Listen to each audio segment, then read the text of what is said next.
Selamat sore, apa kabarnya? Kebetulannya hari ini saya ada di kediaman Bunda Eti. Dan saya hari ini ingin sekedar berbincang-bincang sedikit dengan Bunda Eti yang akhir-akhir ini kita ketahui bahwa banyak sekali teman-teman kita yang terkena penyakit COVID. Dan kita ketahui kalau Bunda Eti kan sudah pernah mengalami penyakit tersebut. Dan saya pengen minta atau berbagi pengalaman dari Bunda Eti, seperti apa sih cara penyembuhannya terhadap penyakit COVID tersebut. Halo, apa kabar Bunda? Selamat sore. Dedek saya yang cantik sekali. Terima kasih, Bunda juga cantik kok. Bunda, saya ingin nih pengen mengetahui, waktu itu kan Bunda pernah kena nih penyakit COVID. Seperti apa sih Bunda itu menghadapi penyakit tersebut, atau penyembuhannya seperti apa sih? Mungkin Bunda bisa berbagi pengalaman dengan teman-teman kita yang banyak sekali terkena penyakit tersebut. Silakan Bunda.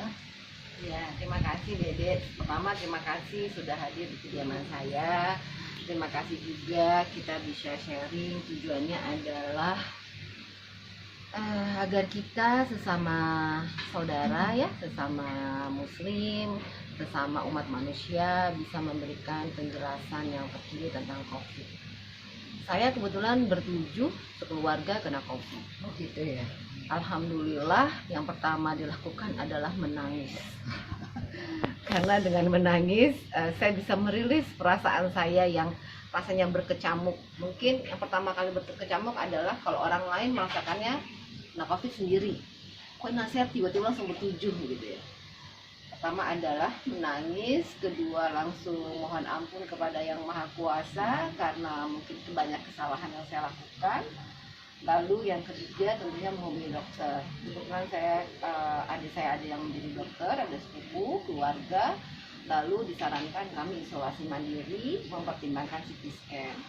Tapi karena saya dan suami ada komorbid, suami ada hipertensi, saya usia di atas 45 tahun, maka disarankan ke rumah sakit. Namun kami memilih di rumah. Mempertimbangkan bahwa banyak teman-teman yang usia kita yang mohon maaf masuk rumah sakit itu nggak lama, Stres ya, karena stres. karena stres. Iya. Jadi dan saya orangnya penakut. Kalau nggak berani, kalau di rumah sakit nggak ada yang nemenin. Ya udahlah, kalau penuh mati di rumah aja gitu ya. Termasuk suami juga lebih baik kalau mau apa-apa ya udah di rumah saja. Sehingga kita memutuskan di rumah, namun tetap dalam pengawasan dokter dari Rumah Sakit Premier Bintaro, di mana keluarga saya bekerja sebagai dokter di sana. Pada akhirnya setelah saya evaluasi selama kami mengalami COVID tersebut dan sembuh, alhamdulillah semuanya. Namun proses penyembuhan itu berbeda-beda. Ada yang 2 minggu langsung negatif, ada yang sebulan negatif, ada yang 2 bulan baru negatif. Kenapa itu seperti begitu beda-beda Bunda? Yang pertama tentunya disiplin. Disiplin pada diri sendiri, kemudian selalu berpikiran positif. Karena semua obatnya sama kan ya, obat dokternya sama, kemudian vitaminnya sama, kemudian makanannya juga sama. Yang pertama saya ingin mengatakan bahwa karena kami isolasi mandiri, kita satu kamar mandi hanya boleh berdua. Lalu kita di dalam rumah harus berjarak bicara 3 meter. Makanan dikirim oleh rumah sebelah, ditaruh di depan dengan nampan yang sudah ada namanya masing-masing. Nah, ketika satu kamar itu mau keluar ambil makanan, kita WA. Saya mau keluar, jadi nggak ketemu. Komunikasi semua lewat WA.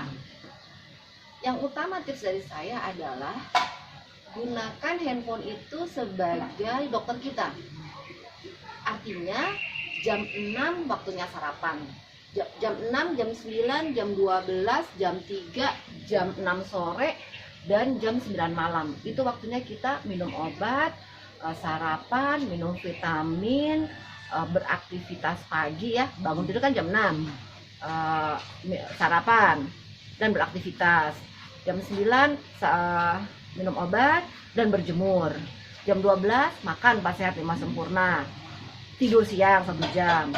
Jam 3 kita minum susu dan buah, dilanjutkan dengan vitamin dan obat dari dokter. Jam 6 kita makan malam 4 sehat sempurna. 9 malam kita wajib tidur karena minimal tidur adalah 8 jam. Sehingga yang menjadi dokter saya adalah handphone. Dan kita harus disiplin pasti. Disiplin minum obat, disiplin dengan jam-jam yang sudah ditentukan oleh dokter. Selebihnya pasrah pada ilahi. Karena obat virus yang sebenarnya kan belum ada untuk COVID. Yang ada adalah bagaimana cara kita meningkatkan imun. Nah, yang saya tahu dari dokter saya punya alergi, saya dikasih tambah obat alergi. Suami saya ada hipertensi, dia dikasih tambah obat hipertensi. Anak saya ada sinus, dikasih tambah obat sinus di luar obat virus COVID itu sendiri. Kalau vitamin semua sama. Jadi ada tambahan obat selain obat inti ya? Iya, Obat utama. Iya, selain obat inti ada tambahan obat bagi yang ada penyakit penyerta. Karena penyakit penyerta itu harus disembuhkan dulu menurut dokter saya, kemudian baru si virus COVID itu sendiri. Oh, jadi intinya kita harus disiplin dan mengikuti arahan dari dokter ya, obat-obat yang harus kita minum. Kalau boleh tahu Bunda, apakah ada obat lain selain obat dari dokter, misalnya obat-obat herbal yang perlu diminum oleh kita? Iya, saya minum juga obat herbal di luar obat dokter. Karena panik ya, judulnya panik, terus pengen sembuh, apa aja diminum. Obat gede dokter diminum, vitamin dari dokter diminum. Kemudian juga saran dari teman-teman. Apa sih saran dari teman-teman? Misalkan saya minum air rebusan daun sirih. Jadi setiap kali minum, saya selalu minum air hangat. Yang air hangat itu air rebusan daun sirih. Lalu besoknya saya ganti lagi dengan air jahe, air rebusan jahe. Besoknya lagi saya ganti dengan air rebusan serai. Besoknya lagi saya ganti dengan air rebusan ketumbar. Ya itu dari Dr. Zaidul Akbar kalau tidak salah ya. Ada teman yang suruh buka deh YouTube gitu.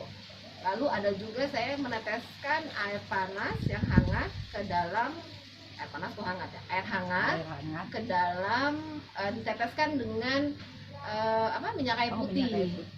Kebetulan Diuapin ya? diuapkan dan diminum. Kebetulan temen ada kasih dari Pulau Buru ya, Ambon. Itu diminum. Enggak kok, alhamdulillah waktu saya minum minyak kayu putih ya, tuh rasanya tuh dari hidung sampai tenggorokan sampai dada tuh berasa tuh langsung anget gitu. Nah waktu COVID kita ngerasa kalau kita tekan dada kita sakit, sesak, sakit, kayak nyeri lah ya gitu. Tapi kalau kita udah sembuh nih, kayak sekarang kan kita sehat ya, kita tekan gini kita nggak sakit. Tapi kalau dada kita sakit, waktu itu saya merasa sakit. Saya demam saja, tapi masih bisa merasakan makanan. Cuma kalau nafas tuh agak terengah-engah gitu. Kalau berbicara nggak bisa lama. Nggak bisa kayak kita ngobrol gitu, nggak bisa, harus narik nafas dulu, apalagi saya gemuk ya. Sudahlah, selesai. Nah, herbal itu sangat berpengaruh tuh kalau menurut saya sih. Di luar berjemur. Nah, saking pengennya sembuh, kalau kata dokter berjemur jam 9 15 menit. Menurut saya enggak, sejam. Gak apa-apa deh, hitam eksotis ya. Bule-bule pada seneng wajah-wajah eksotis hitam-hitam keling-keling gitu. Ya dinikmatin aja, kan lebih baik sehat. Hitam gak apa-apa daripada putih tapi sakit, mendingan hitam tapi sehat. Oh, jadi dari obat-obat herbal pun asupannya juga kita tambah ya? Ya. Walaupun tadi kita belum pernah, tapi ya enak-enakin ya. Ya. Mungkin ada lagi gak apa yang harus kita bekali biar kita cepat-cepat sembuh gitu Bunda? Saya berpikir positif selalu. Wajib bahwa apa yang kita terima ini adalah bagian dari perjalanan hidup yang harus kita lakukan dan harus ikhlas secara spiritual. Lalu secara keduniaan dokter bilang kita harus bahagia. Karena dengan bahagia meningkatkan imun. Apa yang saya lakukan? Yang saya lakukan adalah saya bernyanyi sendiri. Karaoke ya? Karaokean sendiri, buka YouTube sendiri, di kamar mandi sambil mandi bernyanyi. Biasanya mandi paling 10 menit, mandi selesai. Sekarang mandi setengah jam, 1 jam, sambil joget-joget sendiri, nyanyi sendiri. Setiap mandi. Lalu kalau malam sudah pada tidur anak-anak, saya juga karaokean sendiri di kamar. Sampai paginya tuh saya suka nanya sama anak-anak, Mama semalam nyanyi, kalian denger nggak? Sekalian terganggu nggak Mama nyanyi? Enggak, aku denger, tapi nggak apa-apa Mama nyanyi gitu. Nah itu juga mungkin dari semua anggota keluarga yang pertama kali sembuh 2 minggu negatif itu saya. Bahkan 10 hari itu kita udah coba negatif saya. Karena gimana caranya, yang tahu cara kita bahagia itu kan kita sendiri. Kita sendiri. Tinggal cari aja, mungkin ada yang senengnya joget-joget, atau ada senengnya masak, atau senengnya ngepel, ya dengan itu bisa bikin bahagia, meningkatkan ini, kenapa tidak gitu. Saya senengnya nyanyi, walaupun suaranya nggak bagus ya saya nyanyi. Tadi saya dengar di awal kalau kamar mandi mesti 2. Itu seperti apa sih kamar mandi 2? Mungkin ada lagi yang misalnya cara pencucian baju atau makan. Mungkin ada hal-hal khusus yang harus kita lakukan terhadap penyakit COVID ini. Saya diarahkan oleh dokter bahwa satu kamar mandi itu hanya boleh untuk berdua orang. Di dalam kamar mandi pun alat mandi kita tidak boleh ada di dalam kamar mandi. Kita bawa, masukin ke dalam tas plastik gitu ya. Kita bawa kayak sikat gigi, sabun, pasta, itu nggak boleh gabung. Kemudian handuk kita nggak boleh gabung. Lalu handuk kita harus cuci sendiri. Baju yang kita pakai harus kita cuci sendiri. Cara mencucinya bagaimana? Cara mencucinya, ember di kamar mandi ada 2. Ember saya sama ember anak saya perempuan. Ditaruh air, lalu dikasih 1 botol tutup dari Dettol, kita celupkan, direndam 1 malam. Besok kita cuci sendiri. Jadi di belakang itu juga jemurannya yang kecil-kecil sendiri-sendiri. Jadi kita mencuci pakaian kita sendiri, merendam pakaian kita sendiri. Kalau mau pakai mesin cuci boleh, tapi sebelumnya harus sudah direndam dulu dengan air Dettol. Besok paginya kita cuci sendiri, jemur sendiri. Kalau saya bantu ngangkatin jemuran anak saya nggak apa-apa, karena kan sudah steril. Termasuk tadi ya alat mandi kita sendiri. Maksimal memang nggak boleh berdua. Kalau kita lihat di Wisma Atlet, itu pun mereka sendiri-sendiri. Di 1 kamar mandi, 1 tempat tidur. Maksimal pun ada yang 2 pasien 1 kamar mandi. Itu kenapa asisten rumah tangga saya nggak bisa di rumah saya, tapi saya kirimkan ke Wisma Atlet karena kamar mandi kami tidak cukup untuk menampung 1 kamar mandi 1 orang.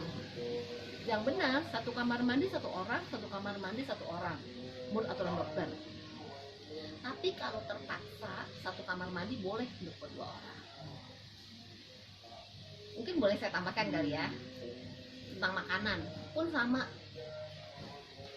Maaf, tentang masuk di kamar mandi ya. Di kamar mandi tadi mandi saya nggak pakai shower, tapi taruh di ember. Embernya harus kasih Dettol. Dettol baru kita mandi. Lama-lama kita kayak ngerasa kayak bangke ya. Saya pertama tuh, Masya Allah Tuhan, Karena tidak betapa terbiasa ya. nistanya diri ini sebagaikan kuman yang sedang berjalan, sampai semua itu harus steril. Makan tubuh kita pun harus steril. Mandi pakai Dettol. Ingat ya zaman dulu kita korengan Iya, sama ibu kita Dettol. harus pakai Dettol gitu ya. Terus sampai baju kita pun harus pakai Dettol. Sampai begitu nistanya kah penyakit ini. Terus ya Allah, sebegitu nistanya kah saya sampai saya harus mandi seperti ini gitu. Awalnya nggak terima, tapi harus diterima bahwa ini bagian dari hidup. Makan juga sama, cuci piring sendiri. Jadi karena kami di sini banyak orang, 1 nampan isinya piring, sendok, garpu, gelas, ada mangkok, itu sudah ada nama-namanya sendiri. Di atas itu pakai serbet itu juga ada namanya sendiri.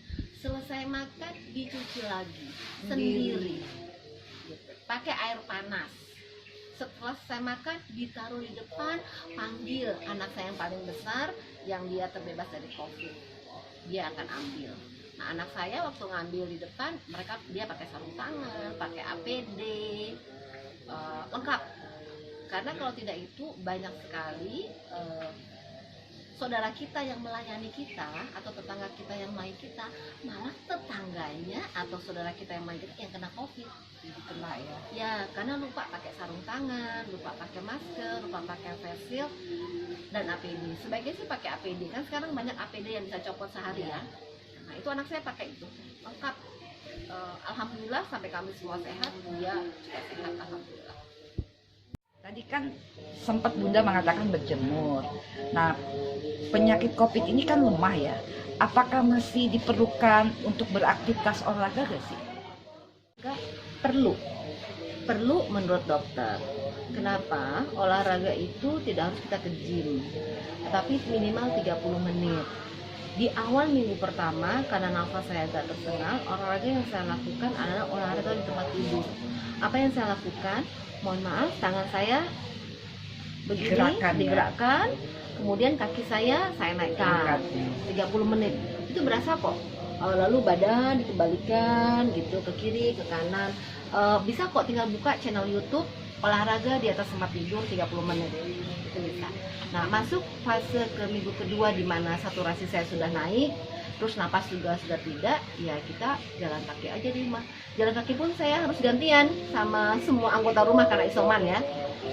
Berenang tidak disarankan, tapi sepeda boleh, treadmill boleh, jalan kaki di rumah boleh. Nah, itu kita bagi ruangan tuh. Saya sama anak saya di belakang, suami dan anak saya yang kecil di depan, adik saya di ujung.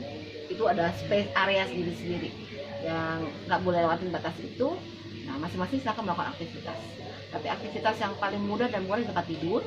Yang kedua, saya bersepeda dan jalan kaki. Sepeda statis ya, karena kan kita nggak boleh mengganggu ruang. Saya bersepeda di belakang. Alhamdulillah dengan itu sih, nanti kita merasakan kok. Ketika nafas sudah tidak tersengal-sengal, badan udah agak lebih fit minggu kedua dan minggu 3 lebih-lebih, kita udah bisa bersepeda. Kalau belum bisa, jangan dipaksakan. Ya sudah, olahraga aja di tempat tidur.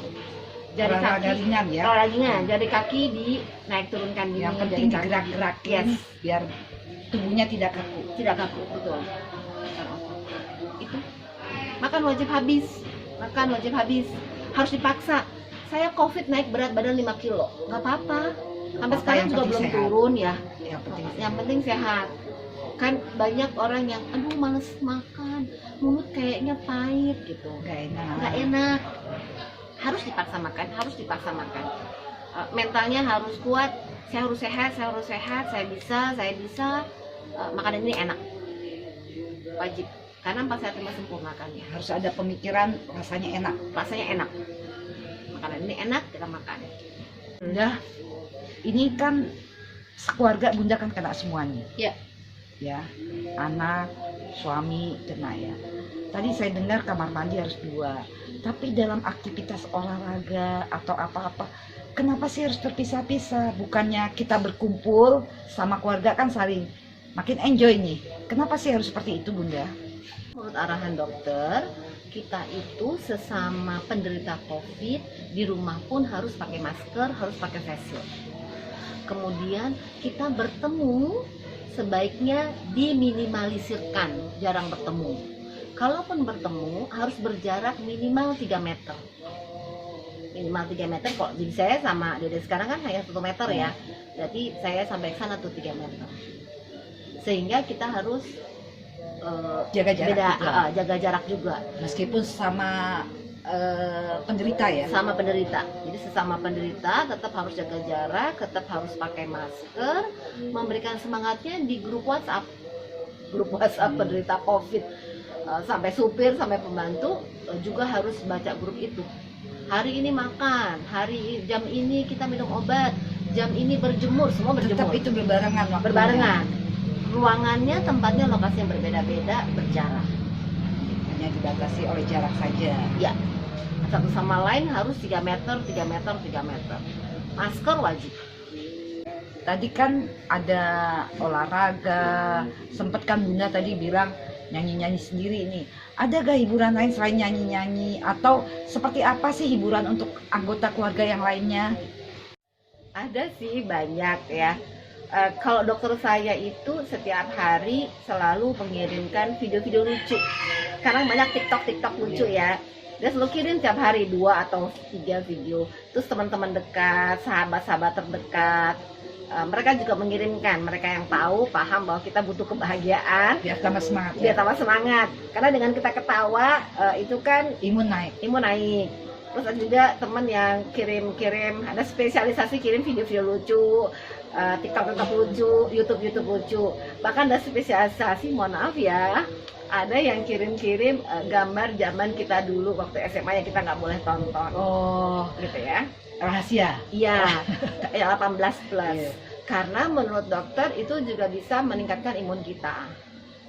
Tapi kalau kayak saya suami istri lagi bermasalah nggak boleh ya. Karena kan sebenarnya kita melakukan hubungan intim juga tanpa bermaksud bicara pornografi ya. Dengan kita melakukan hubungan intim berarti kita juga meningkatkan imun. Dengan kita meningkatkan imun maka tubuh kita bisa segera terbebas dari COVID. Ada gak persiapan untuk kamar? Gitu? Apakah di kamar itu harus ada apa alat-alat tertentu atau seperti apa sih yang Bunda lakukan? Karena awalnya kita harus masuk rumah sakit tapi kita memilih untuk di rumah, maka kita berusaha menciptakan rumah itu dengan perlengkapan seperti ada di kamar perawatan di rumah sakit. Jadi di setiap kamar ada tabung oksigen yang tanggung ya, nggak usah yang besar, yang 1 meter. Kemudian kita juga ada tabung yang kecil yang kayak tabung baygon. Kemudian harus ada suhu tubuh, harus kecek suhu tubuh, harus ada tensimeter, dan terakhir harus ada oximeter dan nebulizer. Kenapa nebulizer? Karena kami semua punya darah asma. Lalu kenapa? Nah, atas yang tadi, setiap pagi bangun tidur dan siang juga malam mau tidur, kita harus mengukur 4 hal yang harus diberikan kepada dokter. Yang pertama suhu tubuh, tensi, saturasi oksigen, sama tekanan darah. Itu kita buat dalam tabel.